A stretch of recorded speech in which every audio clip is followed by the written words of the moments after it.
Ubisoft's tactical FPS Rainbow Six Siege may seem impenetrable at first glance, so we've put together a few things we wish we knew before diving in. Siege is an intimidating game to get into, especially now that many players have a few years of experience under their belts. So if you're starting out now, it's likely that a lot of the matches you're getting into are going to be full of players that have hundreds, if not thousands of hours of playtime. Now, this can be intimidating and even put you off learning the game, or you could take advantage of their experience and learn from every match where you're being outplayed. So welcome back to the GDI channel, lay back and enjoy, because in this video we are going to tell you the top 10 things you need to know about Rainbow Six Siege. Kicking off at number 10, and it is drones. One of the things to focus on that is probably going to have the most immediate positive impact on your play is improving how you use your drones. Drones are the holy givers of invaluable intel in Siege, and intel is the most valuable currency in the game. On attack, you have 2 drones at your disposal that you can drive around, and they give you an incredible amount of information about the enemy team. Use drones to check the entry point you're going to use. Use drones to check for traps on the way forward so you don't have to later. Use drones to figure out the enemy lineup. Basically use drones all the time. Up next at number 9, and it's destructible environments. One of the things that makes Siege stand out in the FPS market is the close quarters, heavily destructible environments. Most of the walls in Siege can be entirely destroyed, and most of the ceilings and floors can be opened enough to be shot through at the very least. This means you need to not only be aware of who is in the room that you're currently in, but who's above, below, or adjacent to you as well. Make use of the destruction, and use it to catch enemies off guard. Moving over to number 8, and your favourite operator probably has a counter. Just about every single operator in Siege has a rival that is going to be more difficult to take down because their gadget is going to make it tough for you to use yours. This kind of counterplay is pivotal in Siege, and getting to know your opponent and figuring out which operators they're likely to pick is crucial to success. For example, Montagna has a counter to both Lesion and Smoke, with their ability to cause damage regardless of his shield. However, both IQ and Thatcher are counters to Lesion because they can both take care of his poison without much hassle. Up next at number 7, Operator's Speed hint at your role. Different operators are obviously going to excel at different things, and if you're new to the game and unsure what exactly the job of your operator is, a good indicator is usually their speed versus armor rating. 3-speed operators are generally intended to move around the map throughout the match, trying to gain or keep control of crucial areas that are outside objectives. On defense, these players are usually called roamers. Most of the time, 3-speed defenders are meant to be anchors, which mean they typically stay close to the objective and hold crucial sightlines. It gets a little more difficult to use the speed metric to gauge the strength of an attacker. That's where it's usually better to take a look at their gadget and go from there. In at number 6, play the whole map.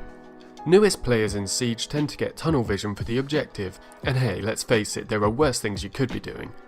Playing the objective is crucially important to Siege, but the most effective path towards accomplishing that usually means gaining map control incrementally on attack, or keeping a decent portion of the map covered on defense. As an attacker, it's important to either get rid of enemy roamers, or at least cut off their rotation lanes with claymores or nomads air jabs so you have some warning of their presence. As a defender, placing all 5 players in the objective room is a recipe for disaster of the highest order. Get a nice mix of roamers and anchors on the team, and try to keep crucial sightlines and rooms locked down. Before we continue with the rest of the video, we'd like to remind you to hit that subscribe button if you support what we do, and ring that notification bell so you don't miss any of our upcoming videos. Coming in at number 5, map knowledge is everything. Similar to our previous point, knowing the map is 90% of the battle. You can't effectively play the whole map if you don't know it very well, so getting a working understanding of the lay of the land is crucial. Not only is simply knowing where each room is and where each hallway leads to essential, but knowing which walls can be opened and where that new hole leads to, as well as always being aware of the floors above and below you, are all absolutely integral information. This is what's probably going to take the longest more than anything else in Siege to learn, considering there's already several maps in play, but it's also what's going to make one of the biggest differences. Up next at number 4, and it's vertical play. As mentioned before, vertical play is incredibly important, and it's something that can make the difference between being a good player in Siege and being a great player. Knowing what room or hallway is above or below you can give you an immense edge, considering most of the ceilings, floors can be shot through or completely opened up. Sometimes defending an objective site from above can be as effective as defending it from inside the room itself. Sometimes the quickest way to get rid of a good anchor is by shooting straight up from the floor below. Operators that excel at vertical play are Sledge, Buck, Pulse, or anybody with a shotgun. In a pinch, breach charges can also open up some nice sightlines. Moving into the top 3 and kicking it off, headshots are always lethal. Now this is likely something you don't need to have explained to you, but it is still vitally important to keep in mind. It does not matter what kind of gun it is, if you hit someone in the head in Siege, they will die. This is why, in general, weapons with a higher rate of fire are highly regarded in this game. But that doesn't mean they're always the better choice. If you have trouble with the recoil on a high rate of fire weapon, it's probably better to pick a gun which you're more comfortably going to land your shots, as opposed to a gun that's a bullet hose which hits nothing but the wall behind your enemy. In at number 2, develop your game sense. Game sense is this somewhat ethereal, nearly unidentifiable term, but what it really comes down to is having a lot of knowledge about the game. Have you ever wondered why an older, less athletic athlete might still outperform a younger, more accomplished one? Well, the more you play, the more tactics you're going to see, and the experience you're going to have. Build that muscle memory, and that only comes from practice. This is true in any competitive arena, even in esports. After a while, you'll begin to recognize tactics, you'll get a feel for what opponents are going to do, and you'll start making decisions based on instinct instead of conscious thought. And typically, once you hit that stage, the decisions you're making are strategically top tier.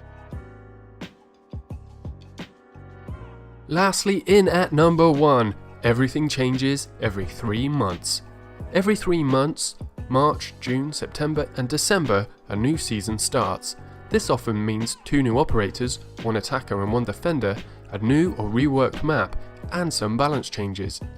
Try to stay up to date with patch notes and changes, as that can have a massive impact on a site or a whole map. Sometimes a site that was almost impossible to defend becomes the new go-to site just because 1 new operator was added to the mix. Siege has a ton of fans that will keep you up to date with new tips and tricks, mapping out each change as it happens and explaining what the new operators are good for. So make sure to subscribe to our channel and turn on that notification bell so you'll always be up to date on the latest information about new seasons, patch notes, updates, tips and tricks, and general info for the game. Finally, before we go, remember new operators cost renown to unlock and will be locked for the first week of the season for everyone but active year pass holders. Each year has a new year pass that gives you instant access to the new operators without having to spend any of your precious renown. If you're playing Siege a lot, this might be worth it. Don't be afraid of failure though. If you're new to Siege, it can be daunting to jump in the deep end with millions of players who have already been playing for such a long time, but remember it is a game and is supposed to be a lot of fun. So bottom line is this, Rainbow Six Siege is an incredibly challenging game. It's not a place that you'll probably have a lot of success in for quite a while, but that's alright.